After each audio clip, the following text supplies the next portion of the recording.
Just whilst we're here, I'll ask everybody just to give a quick introduction. I'm just going to do a couple of bits of admin in the background, see if we can get Paul in on a dial-in.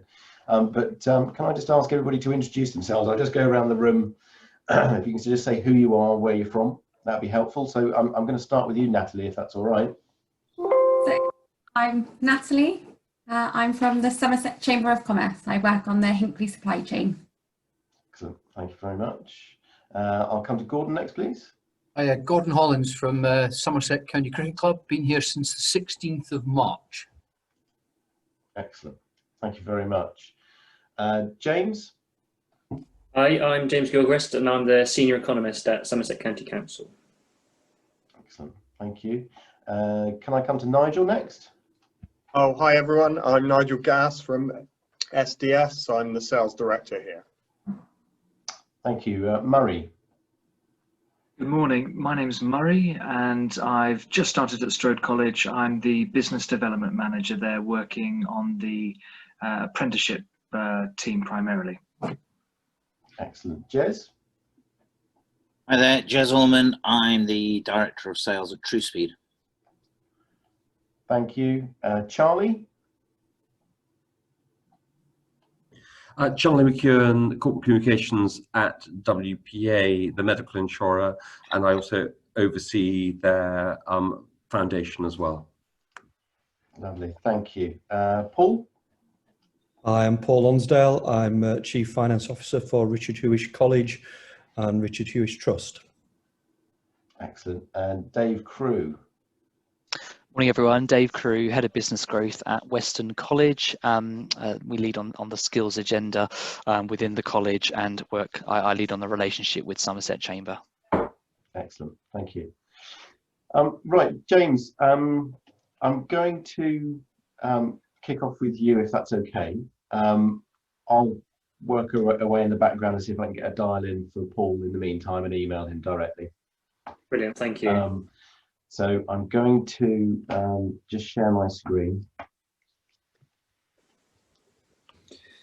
Do you want to give us a quick introduction whilst I just open up the presentation, James? Yeah, sure. So, as I said, I'm the Senior Economist at Somerset County Council. In normal times, my job is supposed to keep kind of a general oversight as to what's going on in terms of economic trends within the county and maintaining what our kind of my main statutory role for the authority is to maintain a local economic assessment, which is looking at lots of different facts and figures, intelligence relating to all sorts of different themes across the economy. Since COVID pandemic started, my job has been kind of 110% looking at what the COVID economic impacts are going to be for the county. It's been a really, really interesting time, if not slightly worrying time in terms of some of the things we're seeing. And I'm going to present to you today a bit of an overview, firstly, of what we know about the economic impacts. And then I'm going to focus specifically on a piece of research we've just recently done, a survey of Somerset businesses, to which we received over 1,300 responses. So a really, really good response rate. I'm just going to take you through some of the early findings. The survey actually only closed about a week and a half ago. There was an awful lot of work involved in cleansing the data. And we just at the tail end of last week started with the kind of preliminary analysis, and the results of which is what I'm going to present to you today. And you're actually the very first people to see this. Not even Paul, who's my boss, who Alice is trying to get us to join, has actually seen like this yet. So hopefully you'll find it interesting. But I will say that it really is just kind of the early findings, and there will be a full report to follow with an awful lot more detail in there. So, and I'm very happy to share that with the delegates once it's available. Excellent, thank you. Okay, right, I'm going to share this screen with everybody here. Right, so James, when you need the next slide, if you just let me know with the next slide and I'll pop it on for you. I've dropped Paul an invitation, so he has now a dial in for it. Brilliant. Okay, well in that case, without further ado, next slide please. Great, so I just want to start with a quick plug to Somerset Trends. This is basically the website where we maintain all of our economic research and intelligence. And if you see on the little screenshot there, on the far right hand side, we've now got a new section which is dedicated specifically to COVID-19. economic impacts, and within there you'll find a couple of useful resources. One kind of summary document that kind of has a lot of the stuff I'm going to present to you today, plus some more detailed, richer sort of intelligence that sort of digs down into some of the key trends. So I'd encourage you to take a look at that if you find the time. And we maintain that on a at least weekly basis, often more often than that, as and when government publications or statistical releases become available. So take a look on there if and when you get the time. Next slide, please, Alistair. So as I said, I'm going to start with just a bit of an overview of kind of key economic trends. So forgive me if you're quite favour of some of this already, but starting with the headlines, this slide basically shows that as economic activity ground to a near halt in lockdown, economic output, as you would expect, concurrently dropped off of a cliff, with national GDP falling at an unprecedented scale. So the first chart here actually shows hours worked. So that's the kind of proxy for activity. And the second showing GDP, which fell by, as you may well know, 20.4% in the second quarter of this year. So basically, it's not rocket science, less activity equals less output. Incidentally, GDP actually did grow a little bit last month and is projected to continue doing so from now on, assuming no further lockdown or significant restrictions on economic activity. Crucially, whilst the economy is set to bounce back quite quickly, there will be longer-term economic scarring. In other words, persistent issues like labour market challenges, disruption to supply chains and markets, etc. Some issues of which we sort of dug down into in the survey data I'm going to present to you shortly. The third chart on here shows a decline in employees on PAYE, so on pay-as-you-earn, which obviously doesn't capture all employment within the economy, but just those on pay-as-you-earn, but it is quite a good proxy that's available from the HMRC ahead of official employment data. And crucially, while you can see there is a clear drop in PAYE employees nationally, employment support schemes, as we'll see, along with other government support such as business grants and loans, have significantly insulated the labour market from the worst effects of COVID up until this point at least. Next slide, please, Alistair. So just to talk a little bit about the labour market, now, one of the biggest problems with national statistical data, as you may know, and specifically in this case with labour market data, is the unavoidable delay in its publication. And it's something that seems especially frustrating in the current climate, given what when we really want to know what's going on. I should also say one of the other challenges we have is that whilst the interest in employment data is higher than ever, its reliability is a real problem at the moment. And I'll explain a little bit more about why in a moment. But if you take a look through the charts on the slides, the first chart here simply shows how vacancies have fallen off a cliff. So this is job vacancies, as basically many have just simply ceased recruiting, with the notable exception of certain industries, including health and care workers, as well as distribution drivers, warehouse operatives and others. Things have started to pick up a bit now, but back in sort of April, May time, if you looked at local job postings, local recruitment sites, there were very few vacancies available. So basically, jobs demand has actually, so the only things that have seen increases are things for which jobs demand have actually increased during the lockdown, rather than decreased. Now, that's important because if you look at the second chart, this actually shows the unemployment rate up until the most recent data released, and which, as you can see, has actually remained really quite steady. It might seem odd, however, firstly, we know that the labour market, as I've said, has been insulated by those government support schemes until now. But secondly, we've also just seen from the first chart that there simply hasn't been a lot of work available lately. And the unemployment figures, in accordance with the way in which they're officially defined, actually only capture those who are actively seeking work. And it's thought that many simply aren't bothering to look for work. They're disincentivised because the work isn't there. And it's called the discouraged worker effect, and it often happens in times of crisis, times of recession. So that's something to bear in mind. And the third chart on here shows another proxy we often use for unemployment, the claimant count. So that's those seeking out of work benefits. Now, it's clearly spiked, as you can see, and I'll show you some specific Somerset data in a second.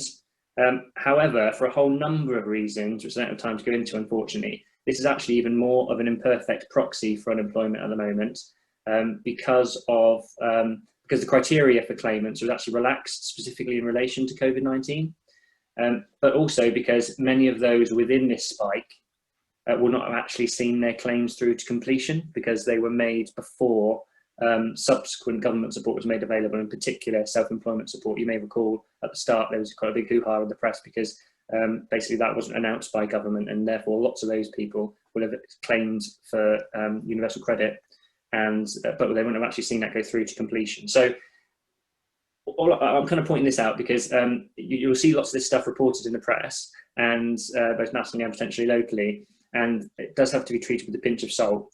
That said, they do all point in one clear direction, which is a significant worsening of the labour market, which we expected. Okay, next slide, please. I won't linger on this one too long, but these will be circulated afterwards if they've not been done so already. And I just include this data on there for you to look at your leisure. But here we can see the Somerset specific claimant count data, including by districts. The main points are that we saw a spike, just like the rest of the country. However, we did start from a stronger position. As you may know, we for a long time had a kind of slightly better labour market figures than is the case nationally. We remain in a stronger position now. And actually the increase, the actual growth in the rate from pre to post lockdown, if we can call it that, has actually been smaller than that seen nationally. And there's a note on the slide there, as I've said, about the issue of claimant count reliability. But like I've said, despite those issues around reliability, the clear and undeniable direction is towards a worsening of labour market conditions. Okay, next slide, please, Alistair. Just briefly to touch on those employment support schemes that were mentioned. So this is official data from the government about the uptake of those schemes, and this is within Somerset. So as I've said, these have helped thus far staved off the worst impacts on the labour market. The first chart here shows the proportion of the workforce on furlough at the end of July, about 32%, whilst the second chart shows the number of people claiming on the self-employment support scheme, so the absolute number. In short, we can see from looking at these two that as at the end of July, just over 100,000 people in Somerset were receiving support by one or each of these two schemes, one of these two schemes. Next slide.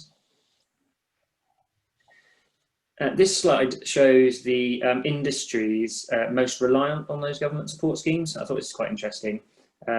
If you look at the industries most reliant than average on the furloughing scheme on the first chart, then unsurprisingly, it's those that were shut down and which incidentally will also struggle most to operate easily under social distancing restrictions for the most part, such as accommodation and food, arts, entertainment, recreation. It's largely those ones that are most reliant on it, as you would probably expect. Further down the chart, you'll see things like professional services and things. People like, I assume, maybe many of us who are able to work from home, at least within our roles, if not within our organisations.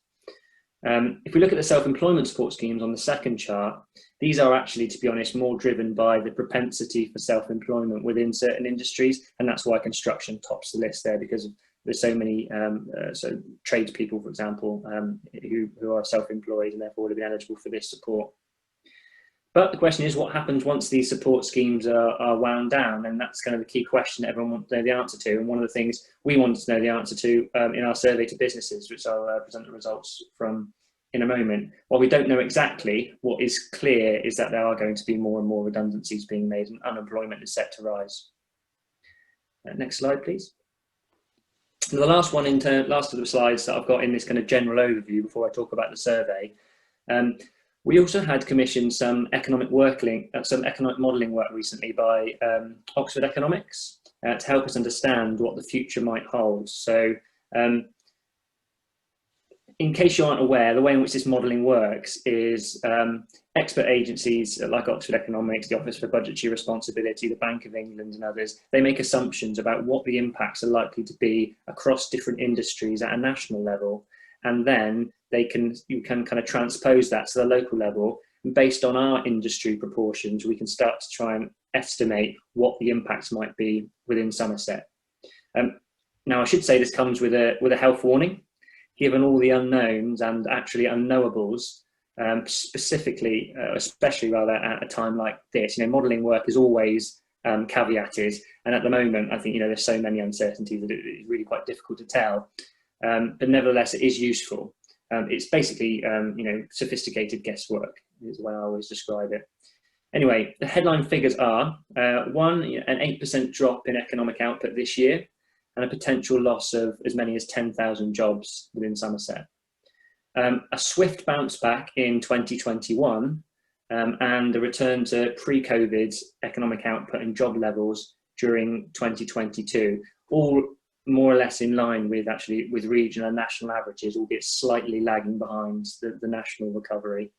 And that's largely driven by, as always is the case with national statistics, the anomaly that is London and the South East. They tend to buck the trend a little bit and pull everything else a little bit away from the norm.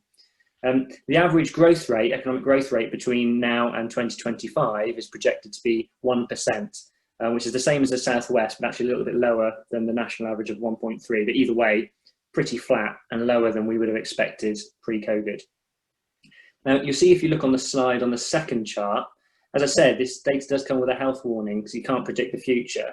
With that in mind, Oxford Economics also provided us with a kind of an upside and a downside scenario. So there's kind of a range or spectrum of possible futures within there, if you like. So the downside scenario is based on another national lockdown, and the upside scenario is just based on, I think, just a bounce back. But I was going to say that the summary for all of the data within this particular report is also available on Somerset Trends. So if you want to dig into that a little bit deeper, please do so, and feel free to forward any questions you have to me afterwards. I'm always happy to answer that sort of stuff. Okay, next slide, Alistair. I'm going to move on to the actual presentation now. So as I've said, we did a business survey. We went live at the end of July and closed about a week and a half ago. We had a really good response rate, and the survey topic areas covered, you can see on the slides there in front of you. Firmographics is basically just a kind of profiling of respondents, so asking them what industry they're in, how big they are in terms of turnover and employees, and how long they've been trading, those sorts of things. Specific challenges and opportunities that we kind of preempted might be something that businesses are facing, plus they had opportunities to talk at length with open responses about other challenges and opportunities. Issues around operating capacity, how it's affected their turnover, profitability, workforce levels. Specific issues around redundancies and recruitment, both in terms of those made since the start of lockdown and those plans within this year or within the next 12 months. Things around ways of working, in particular, we're all familiar with the fact that a lot more people are seeming to be home working at the moment, but there were other topic areas within that as well. Something around business premises demand. I'm not going to touch on that today, but that's partly around trying to understand whether people's preferences for the way in which they physically host their business is likely to change on the back of new and adapted ways of working. Issues with supply chains and markets, whether there's been disruptions or indeed whether they've identified specific opportunities. And lastly, some sort of business confidence and sentiments for the future. Now, as I said earlier, this really is just an early snapshot of stuff, because there were 54 questions. It was actually quite a long survey, so I'm really pleased so many responded. And within those, there were several questions. So there's probably more like 100 questions in there. So there's a lot of good data to work with. Thanks, Alistair. Next slide, please. So in terms of how good is the data, so that's always the question, isn't it? When you're looking at these things, thinking, right, how much can I rely on what this data is saying? Now, in an ideal world, as like in a clinical trial, you could have a truly random, you could have a truly random sample. But what we have here isn't quite truly random. What we did is sent out the survey invitation to as many businesses as we possibly could. And it was a lot, actually, largely because of the work that our district colleagues have been doing around the business grant support. They'd actually augmented their contact databases. So we sent it out to thousands and thousands of businesses. So it's not truly truly random insofar as we couldn't contact every business in the county. And also we couldn't guarantee a response from them anyway, because there's a thing called non-response bias. Some people will have been more driven to respond than others. And that's actually borne out in some of the data we've got. We think it's likely that more people responded who I guess, we felt they had a more vested interest because they actually felt like the impacts upon them had been greater as a response, due to COVID. Nevertheless, we had over 1,300 responses from businesses across Somerset, and assuming this were a random sample, what we could say is that provides really quite good statistical significance. So a margin of error of ±3% at 95% confidence level. So if a business was asked whether they feel that their profitability had been impacted by COVID, say, and 60% said yes, we could be 95% confident that the true answer would be between 57 and 63%. So we can be pretty confident. If you were looking at a survey with only about 100 responses in it, you're looking at sort of 20–30% margin. So it's kind of really less reliable. Something else I've also done, and I don't want to bore you too much with the geeky stuff, but I use something called post-stratification to weight the sample and account for what seems to be the biggest divergences we've identified between the sample we got and the known business population. If we flip on to the next slide, I'll explain that in a bit more detail. So we've known right from the very start that of the crisis that industry type is one of the key determinants of economic impact of COVID-19, and that seems kind of obvious, really, doesn't it? It's driven by the sorts of activities that businesses are involved in, whether they would have been forced to lockdown, whether they were struggling under social distancing, those kind of things. So some businesses will be better able to adapt than others, or even just continue operating. So if industry is a key variable, we need to control for that when looking at what the data says. Now, this chart helps to illustrate this because it shows that there are clear divergences between the sample we got and the known business populations in terms of industry. So if you look, for example, right there in the middle, I think I was right to point it then, 6.1% was actually, that's the proportion of accommodation food businesses we know are in the economy on the basis of HMRC data. But our response is actually, we actually had 24% of our respondents were from that industry. So for a lot of questions, and I'll tell you which ones for, I've actually weighted the data to account for this industry divergences between the sample and population, so that the data isn't skewed, okay? Now if you click onto the next slide, two other key variables would have been around turnover and employee numbers. Employee size on the right is actually pretty similar. In terms of turnover size, it's a bit weird. We had quite a lot more respondents from the very small businesses, so 0 to 49,000, more or less the same for the next bracket, and then quite a lot more in the, so we're twice as much within the 100 to 200,000 mark. And I honestly don't know why that is, but where it's relevant, I have applied weightings to try and account for that. Something that is quite encouraging is that we've actually got quite a good response from those larger businesses, which you can see, although in terms of absolute numbers, it's quite small. In terms of proportions of our businesses within our economy, we've actually got more of some of those larger businesses, apart from the very large ones, which is quite encouraging because it's often difficult to get good responses from larger businesses, partly because it's quite difficult to get the survey in front of the necessary person. So, okay, next slide, let's get on to the meat of the survey. So to start with, we're asking them around some key challenges we thought they might be facing. First one around digital connectivity, whether that's been a challenge. And as you can see, nearly a third felt that it either strongly felt, or either agreed or strongly agreed that that had been a challenge for them. If you go down, cash flow, again, significant proportion felt that it had been. Sorry, that 31.9% under the bottom there is incorrect. I don't know what that is, ignore that. On the top right, if we look at the lack of digital skills, so fewer felt that was an issue. And if we look at social distancing, still quite a lot, nearly 2/3 feel quite strongly that that is what has been an issue for them. Go on to the next slides, please. Then sourcing of PPE, again, about a third felt that that had been a challenge for them. Staff absences, another one that's that we felt was going to be a challenge and seemed to be for some, although not for most. And then lastly, understanding government guidance. Now, the figures here probably don't actually quite reflect the veracity with which some of our respondents told us about their unhappiness around government guidance and lack of clarity. and I'll talk a bit about that later. But nevertheless, that was one of the key things that, throughout the survey, we had quite a lot of open response type questions, and whenever they had an opportunity to, it seemed that was something they were really keen to let us know about.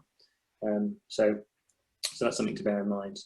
Okay, if we go on to the next one, please, Alistair. So firstly, impacts on turnover and profitability. Now, this is one where I have applied industry weights to. Alistair will tell you that we had a chat on Friday looking at these without the weights added to it, and it was really quite stark, wasn't it? So this kind of is slightly less stark, but still stark nonetheless. So that's something, industry type is obviously something that will heavily have influenced this variable, especially given the high incidence of tourism and hospitality respondents, and the fact that COVID has come at the worst possible time for a lot of those, i.e. the peak season. However, even when we weight the data to account for the latter, the impacts are still significant across all industries in terms of their impact. So chart 1, almost 50% of businesses reported that they have achieved less than half of their normal turnover since the start of lockdown. So as you can see, a few reported an increase in normal turnover, as indeed, for the lucky few, the crisis has been a bit of a boon, or at least presented some new opportunities. But by and large, it's obviously been negative for many.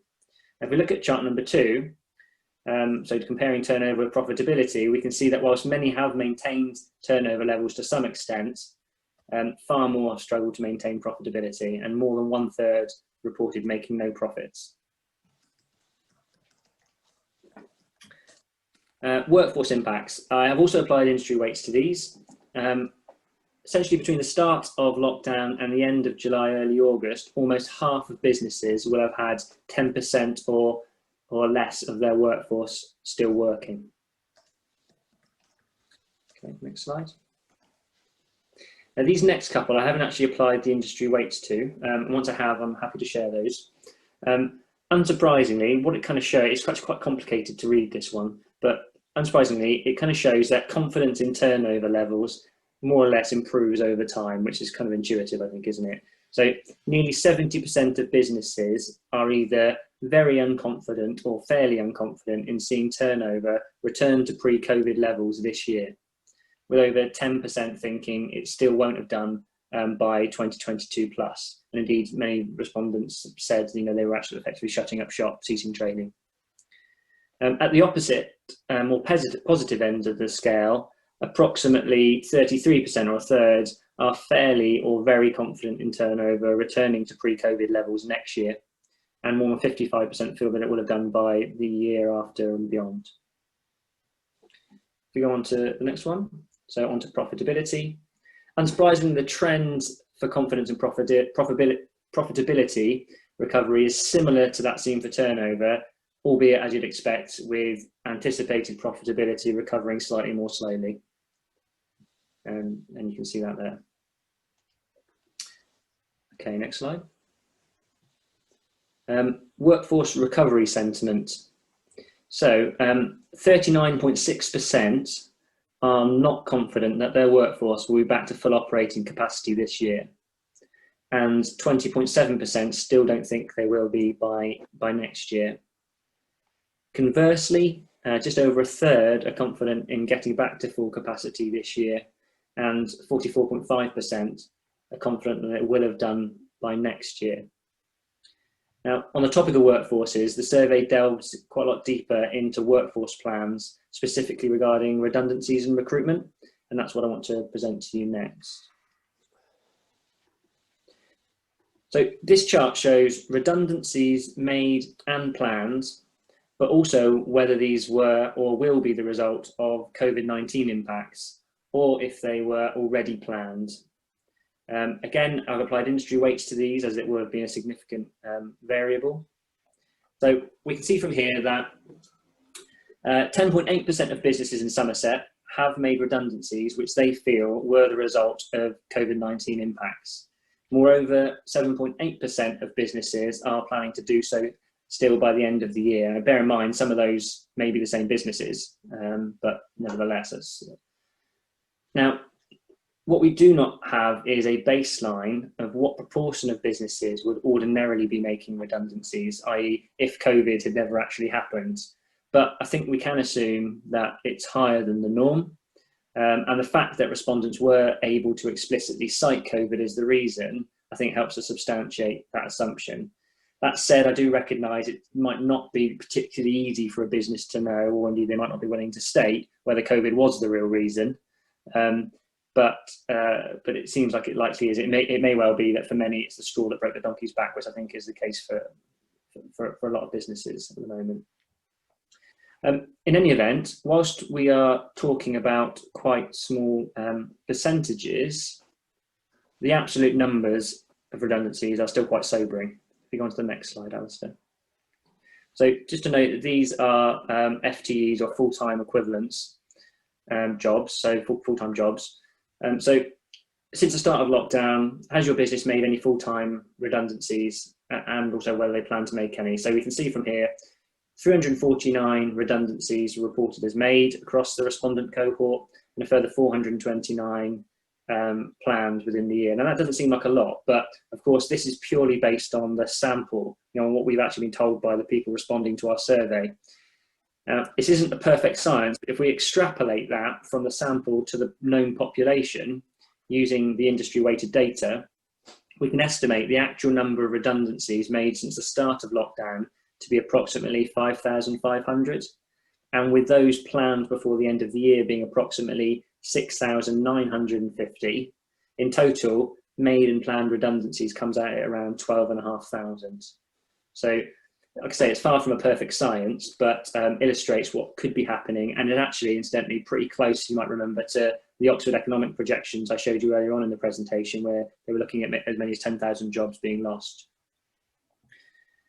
Now, if we go on to the next slide, we did a similar exercise with recruitments. Now, chart 1 shows recruitments made since the start of lockdown, or rather where they've actually attempted to recruit and whether they were successful or not in doing so. Now, most businesses had not attempted to recruit, so just over 71%, which I think is to be expected and supports what we've already seen in the other data earlier on about that huge drop in vacancy postings. Many people just simply aren't recruiting, or haven't been until now. But amongst those who attempted to recruit, most were successful. Chart 2 shows a greater proportion are actually planning to recruit in the next 12 months. So just nearly a quarter. Respondents, incidentally, although it's not on the slide, respondents were asked about difficulty with recruitment, and the main barriers highlighted were lack of appropriate workforce skills, uncompetitive salary, lack of funds to recruit, insufficient hours being able to be offered, the location of Somerset, so there's several different ones that came under that, I can't quite recall exactly what they constituted, and also social distancing requirements, difficulty increasing the workforce with social distancing being an issue. And now chart 3 shows the absolute numbers as I did for redundancies previously. And you can see here that 144 full-time equivalent redundancies made with recruitments made with 330 plans within the next 12 months. And also as done with the redundancies, and again, just to reiterate, it's not perfect science, but if we extrapolate that to the wider population, we'd be looking at in the region of 2,300 recruitments made since the start of lockdown, and 5,300 planned within the next 12 months. In other words, a total of 7,616.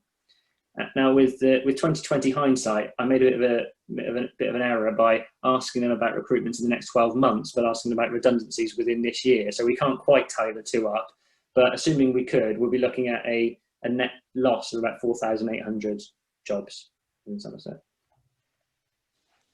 Okay, next slide, please.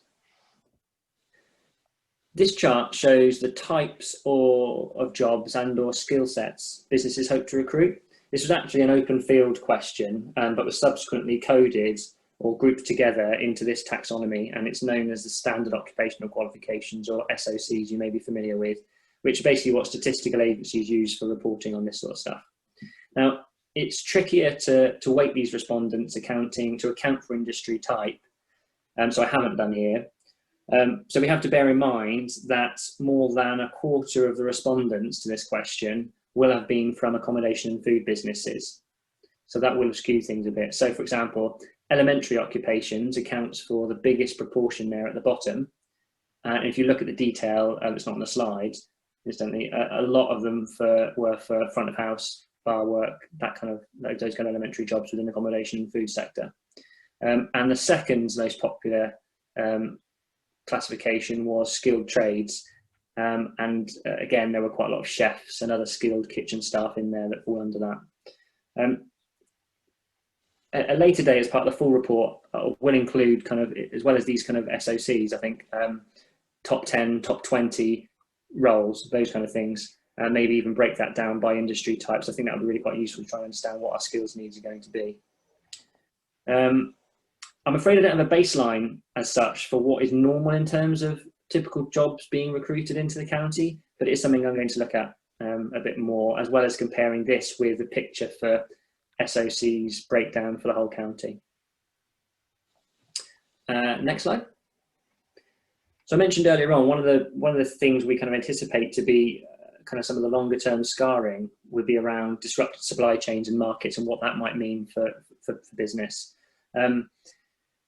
Now, not least given ongoing international restrictions. Of course, at the start, it wasn't even international restrictions. It was the fact that we couldn't go anywhere, couldn't get stuff. So, you know, the restrictions were obviously far greater at that point. Now, chart 1 shows that almost half of businesses have been able to get everything they needed from local suppliers when asked if they had to change where they source their goods. Bless you. It's nice to know there's someone else on the other end of the line still, anyway. Meanwhile, more than 1/5 of businesses have tried to find new suppliers, but have successfully found what they need, which I suppose is also encouraging. However, 16.2% of businesses have had to look for new suppliers, but still haven't been able to get everything they need. Now, intuitively, this might instigate, you might think this would instigate some rethinking among businesses as to where they get stuff from in the medium and longer term. And that includes where they currently source things from abroad. And that's the topic we sort of delved into a little bit within this second chart here, which shows the responses from those who ordinarily source some or all of their goods and services from abroad. When asked if they will look to source things more domestically in the future, what they said. So strikingly, I think more than half are either saying that they will, or at least that they might do, you know, might source things more domestically in the future. Presumably, this is depending on how the pandemic progresses. I've not yet managed to look at some of the written feedback given by businesses to this specific question, but there is quite a bit. But one would assume that their decision making here will be driven partly around by, you know, risk aversion moving forward, where they've seen supply chains disrupted and they don't want the same thing to happen again. But also perhaps, and kind of, I suppose, hopefully, due to efficiencies that have been made through more local sourcing, they might have realised that there are opportunities for business that weren't there before. Either way, I think both of these factors need to be borne in mind when looking at this from a climate change or a carbon reduction agenda, which is something high on the Somerset County Council's agenda. Great. Next slide, please. I've just got 2 or 3 more now. So chart 1. So working from home, this was another biggie. I thought you'd be interested to know. Approximately 60% said that none of their workforce can currently work from home. So that's the first thing to bear in mind. However, that means that 40% of businesses feel that they have staff who can work from home, albeit in varying proportions. That about 1/4 of businesses say that half of their workforce or more could work from home. Okay. Just quickly, James, sorry to interject. Is that, have you applied the industry weighting onto that chart? Funnily enough, Alistair, that was the one after we chatted last Friday. I thought, right, that's one I absolutely must do it for. Yeah. And I did it, yeah. And there's actually very little difference. And weird, because I know what you're saying, because at the moment with 60% saying 0, if an awful lot of them are accommodation and food, they'd be forced to close, or even if they weren't closed, you know, they can't work from home. So even when I did it, that 0% actually went up to about 61 or 62%. Really? Okay, interesting. Way, really bizarre. So I've actually kept it as the direct response. Okay. Now, if we look at chart 2, those who answered 0% to that previous question, chart 1, won't actually have been asked this, so bear that in mind. So basically those who don't have work from home capabilities won't have been asked this. So for chart 2, about 1/3 think that they will be doing the same amount of work from home in 12 months' time, whilst about 1/4 think they'll be doing either a little bit more home working or a lot more home working. Bearing in mind, quite a few said don't know, stroke not applicable for whatever reason. Less than 22% said they will be doing less work from home in 12 months' time, presumably because they've been forced to do so under duress and they wouldn't ordinarily wish to. But in sum, I think amongst those who can work from home, there is a clear increasing trend for doing so. Could I just ask there, please? Yeah. So if, for instance, an accountancy firm who has taken its whole population's working from home currently, so the current status quo is they're all working from home. Yeah. And they then say, we'll be doing the same amount of home working. That's a whole firm still working from home. Or is that saying we go back to pre-COVID to what this result is basing its from pre-COVID? Pre-COVID. Yeah. Okay. Thank you. Yeah, I should have made that clearer. Now, I thought you'd also be interested to know, and again, although it's not on the slide, businesses were also asked about current and perceived challenges to home working. The most common responses, and I've done these in order of frequency from incredibly frequent to just a few, but number one, poor internet availability and connection comes up again and again. So it's not quite that slide yet, Alistair, sorry. Number two, work simply can't be done from home, which is fair enough. Number three, I thought this was interesting, a lack of social and team interaction, and with some people specifically citing concerns about mental health. 4, home setup costs, equipment and software required. 5, perceived inefficiency and poor productivity of home workers. I should say an awful lot of, I'm focusing here on the barriers, and an awful lot of people did respond to the positive, saying about how great it's been in terms of for example, productivity. So just bear that in mind. Number 6, poor home working environments and facilities. Number 7, simply preferring face-to-face contact with their customers. Number 8, I thought this was an interesting one, difficulties around training and supporting staff, particularly new staff. Now, I had this personally where we had a student placement come in, and it's just really bizarre trying to direct someone who's completely new to an organisation remotely via video link. So number 9, processes and documents and things is not sufficiently electronic. And lastly, and this was just a couple of people, lack of digital skills. Okay, next slide. This one, they're asked to describe any new technologies they've introduced or plan to introduce to enable adapted ways of working within your business. So a lot of these relate to home working, but some relate to things like contactless payments and that kind of thing. I won't go through them all I won't go through each of them, but topping the list there, lots of people doing exactly what we're doing now, virtual meetings, as well as tours, other communications and those kind of things using MS Teams, Zoom and that kind of stuff. A lot of people reporting that they've installed new or upgraded IT equipment in order to do some of this. As I say, I won't go through all of them, but you can see for yourself there the sorts of things that people have adopted. There were 2 separate ones. Drone use was interesting. I thought there were 2 separate ones that mentioned drone use. I just wanted to include that in there because I found it interesting. But I think one was around roof surveying and another one was in agriculture. So, the last one, no, sorry, 2 more slides on this presentation. Lastly, what support or guidance would be most helped your business in the months ahead?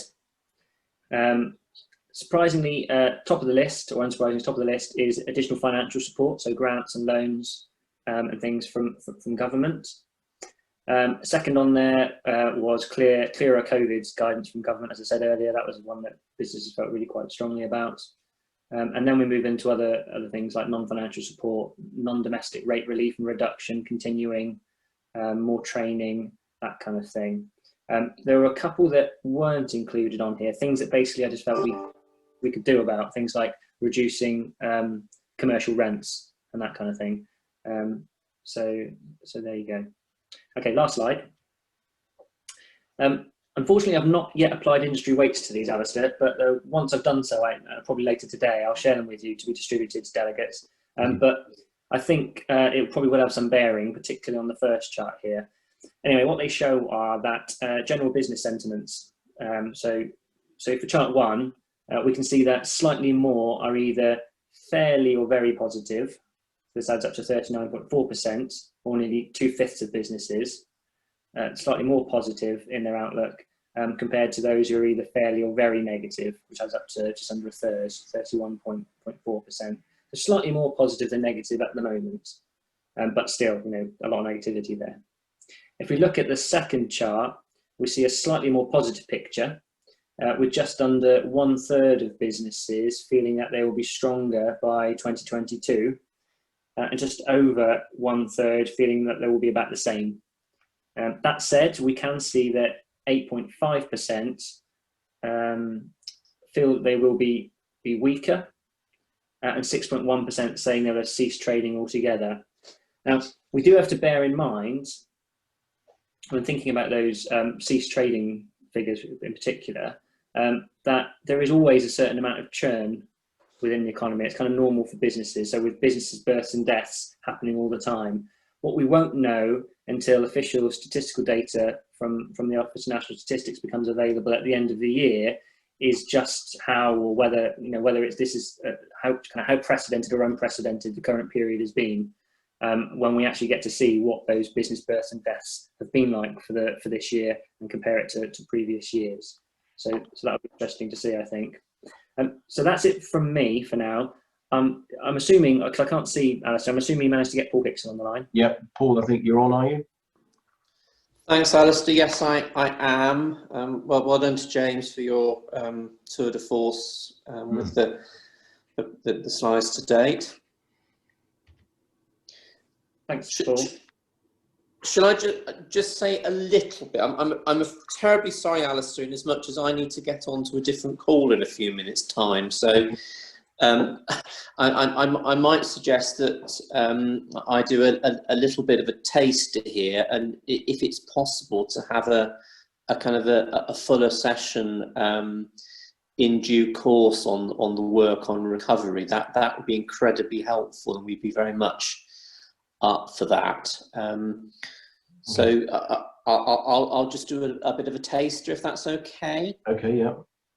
So I think it's important to say that Somerset County Council and our district council partners in the county have been working on the economic recovery agenda through and hopefully post-COVID. So in the summer period, we commenced work on that as part of the kind of emergency response work. So we are at the point where we have an outline plan which we've prepared at pace and lodged with government. It wasn't something solicited by government, but we felt it was important to make the government aware of Somerset's agenda and kind of priorities in this respect. So in July, a submission was made by the 5 Somerset local authorities, jointly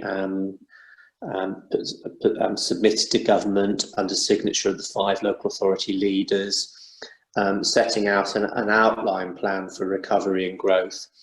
We intend to work on the detail of that plan to finalise it for we say October in the slide here. It might just be into the beginning of November, but nevertheless, that's a kind of our intention.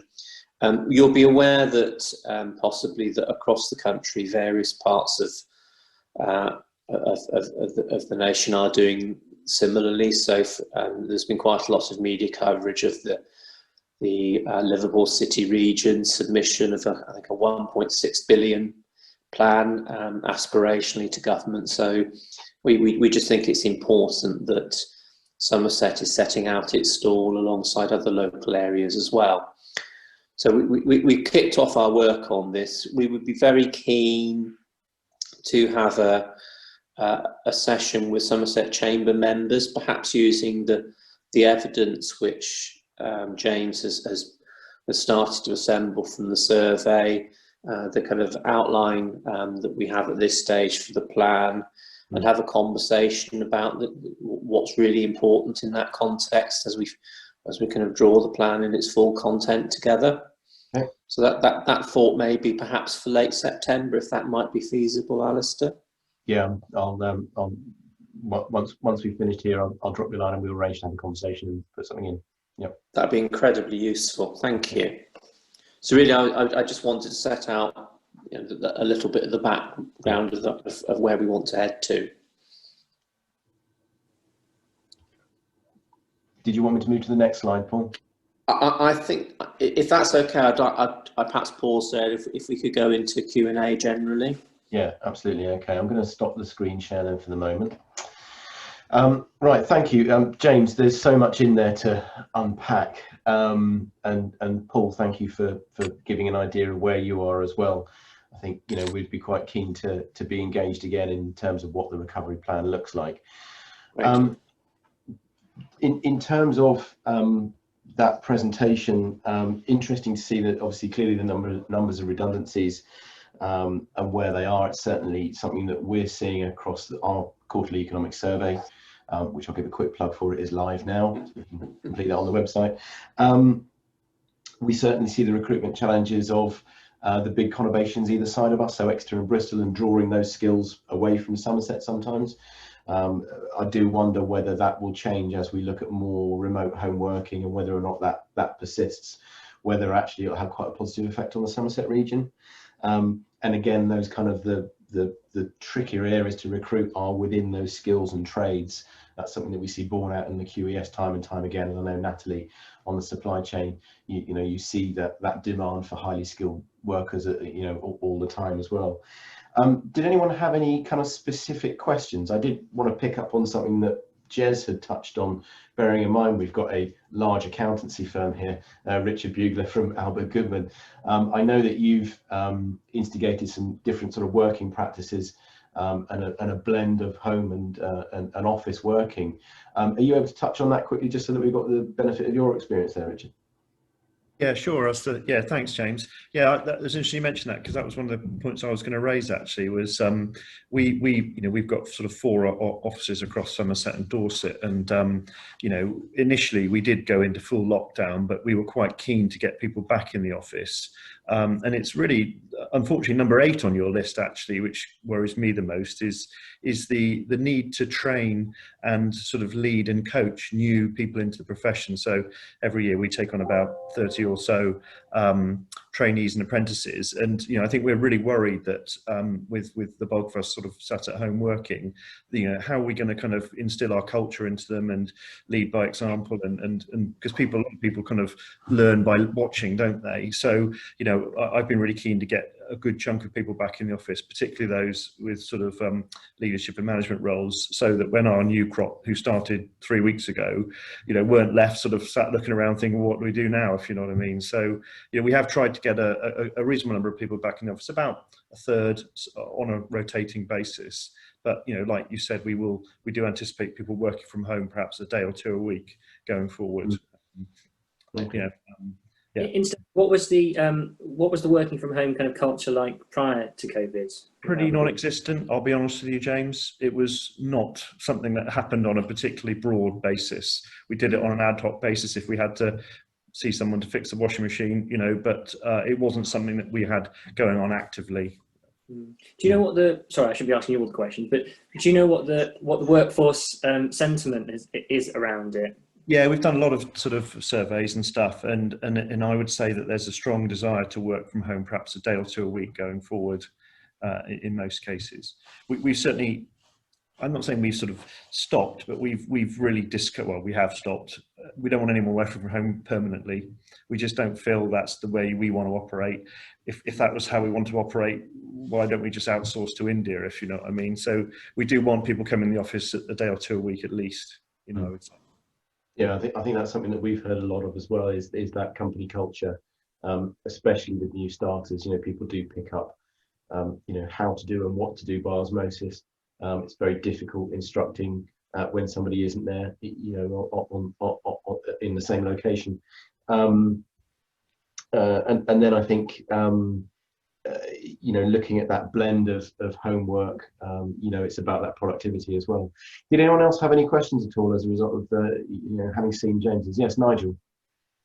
I think I'd just like to echo sort of Richard's sentiments that we deal with a lot of professional offices, a lot of manufacturing offices and engineering offices all across the board really, and we've seen, certainly looking into September, October, there's been a big change in what the perceived way of working was going to be. I think a lot of people have now reverted to a lot of office based staff coming back, and you know, I think there's going to be a hybrid between the two, but I think it's the challenges in certainly in rural areas, and I think Jez will be all too aware of this, is one, communication, and it's not just internet, it's the, you know, the sort of mobile communications across the county are not great, and that certainly gave me challenges when I was working from home,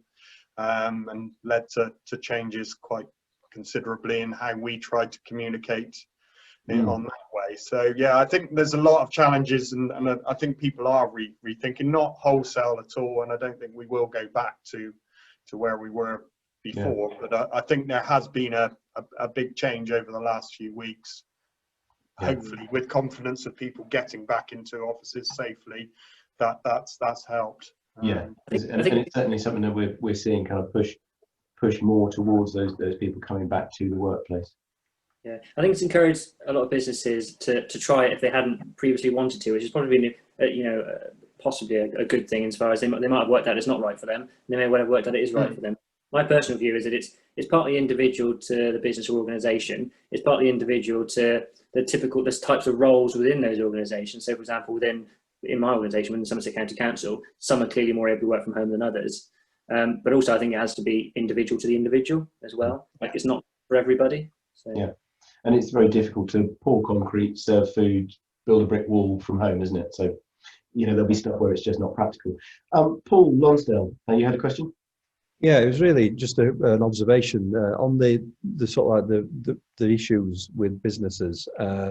Transport and connectivity were very low down the list, and I don't know about colleagues from Western College and Strode that are on the line, but certainly transport is an issue for us as we start to welcome students for the new academic year, and we've been running an awful lot of online learning, as I'm sure colleagues in other colleges have, but have come across issues with connectivity.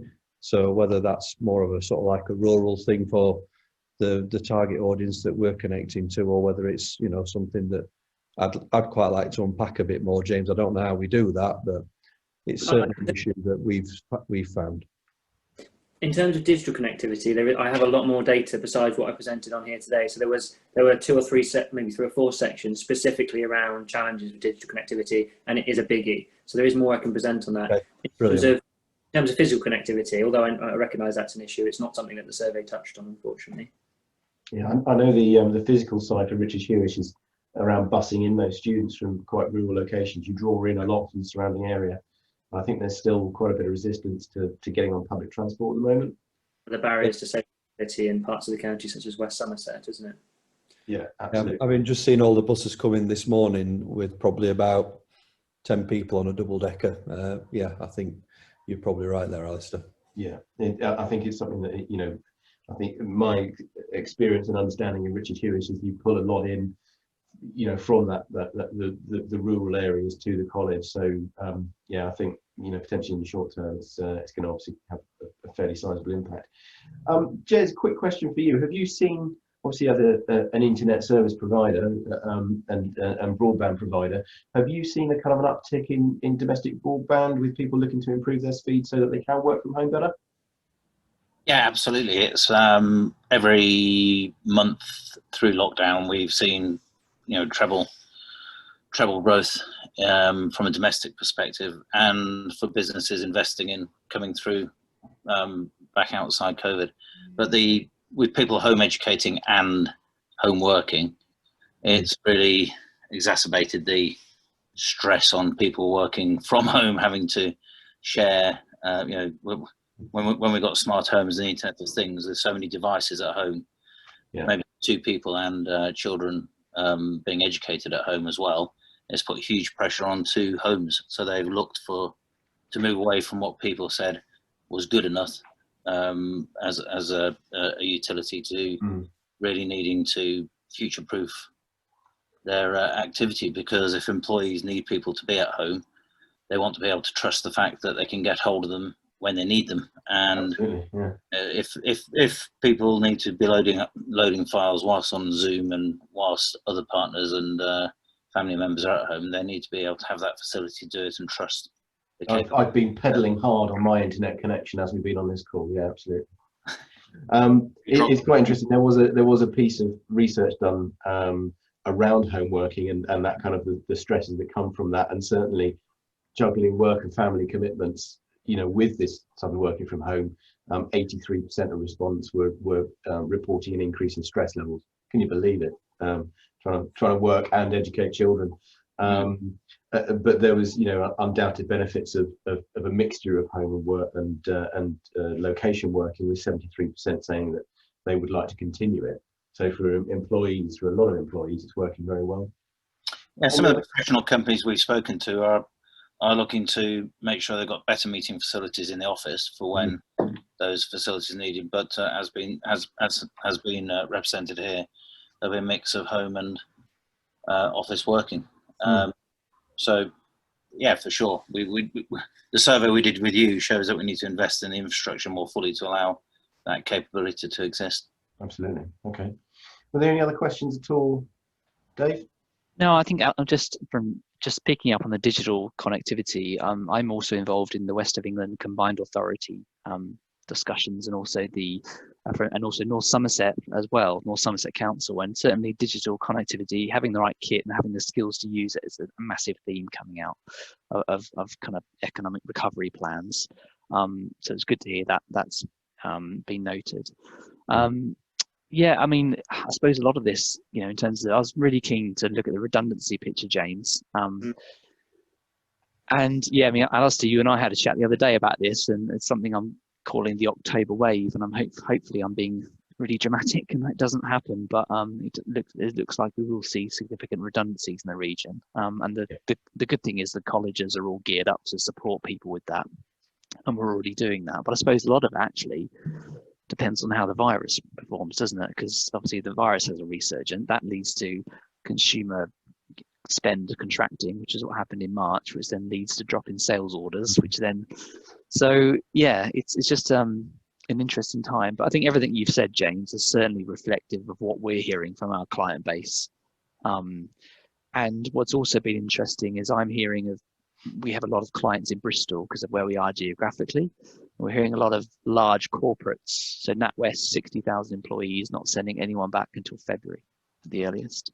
Large insurance business right in the heart of Bristol, huge office, not going back. And people moving out of cities towards better quality of life. So we might see a migration of people south or even north from Exeter even. Yeah, quite a lot of that from estate agents as well. Increased uptick in demand for people moving out of the cities to more rural areas. It's interesting because in terms of that kind of broader issues around inequality and the levelling up agenda, that could be a positive thing in the medium to longer term. But in the short term, there would be inevitable stresses such as increasing house prices and those kind of things. So it's hasn't COVID almost highlighted problems that were already there in a way? I don't know if that makes sense. I think it probably has. On the topic of inequalities and things, if we're looking at the people most affected in the places, it's actually serving, and it seems to be serving to exacerbate the disadvantages that were already there. That seems to be basically a growing trend towards inequality, which is why the Recovery and Growth Plan, which Paul didn't get much chance to talk at length about, we will do in a separate session, does major on inclusivity as part of its agenda.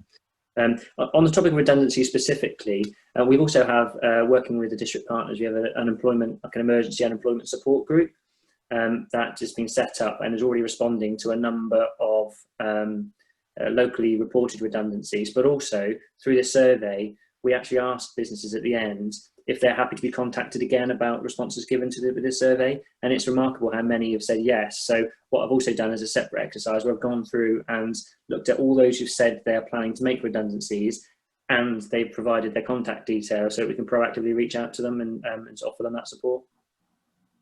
Yeah, excellent. Yeah, it's it'd be very interesting to see how this all kind of pans out, and with the furlough scheme ramping down, admittedly, you know, reasonably slowly at the moment. It dropped to 70% of wages covered yesterday, and October will drop to 60%. The onus is becoming more onto the employer to top that up to the 80% and pay national insurance and pension. Obviously, as we're aware, there's a bit of a hard stop at the end of October. It'll be interesting to see what the government do from there. Although they've said there's a hard stop, we know they've let's say adjusted their thinking on things, whether or not they continue in some way, shape or form, and you know, get that gradual reduction to carry on for longer rather than a hard stop, which would undoubtedly lead to a pretty major spike. Natalie, you're unmuted. Did you have a question? No. Okay, fine. Anyone else have anything they wanted to point out? We've lost a few people. Obviously, people have got other meetings that they need to go to and prepare for. I do need to catch up with Paul and prepare and see if we can do a longer session on actually the recovery plan, which I think we're all keen to understand what the council's plans are moving forward. I think you know, if we can get an idea of what the strategy is, certainly from an educational perspective, that'll help you guys plan as to, you know, what you're producing and what you're pushing people towards, and what the expectations are going to be coming out the other end of it. And obviously for us as businesses, it's really important to understand what the council's ideas are to move it forward and hopefully put us in a really good, strong position coming out of it. So I'd like to say thank you to James. There's a hell of a lot of work that's gone into this. It was a huge response, as we would expect from something that's so timely and targeted and affects so many people. Massive response. So it's provided some really good data. No doubt it'll be something that you know, will keep James busy for the next 3 or 4 years. So you'll know this inside out, back to front. Yeah, I think, you know, those kind of free text fields are the bits where, you know, people do vent their spleens a bit, and it'd be interesting to re-engage with those people about what the plan is, and whether or not that's something that they're really keen to engage with as well, rather than just telling you what they think. You know, actually how invested are they in that plan coming back? James, I know you're going to make some adjustments to those slides, so once you've done those, if you ping them to me, and I'll circulate to the group as well, so that everybody's got those, and I will push them wider as well. I know there's some business partners that we have that couldn't make it today, so I'll make sure they get those as well. But I'd just like to say thank you once again to James. Very interesting, and thank you very much. And I will wish everybody a very pleasant, what day is it, Wednesday. Enjoy the rest of your day. Thank you.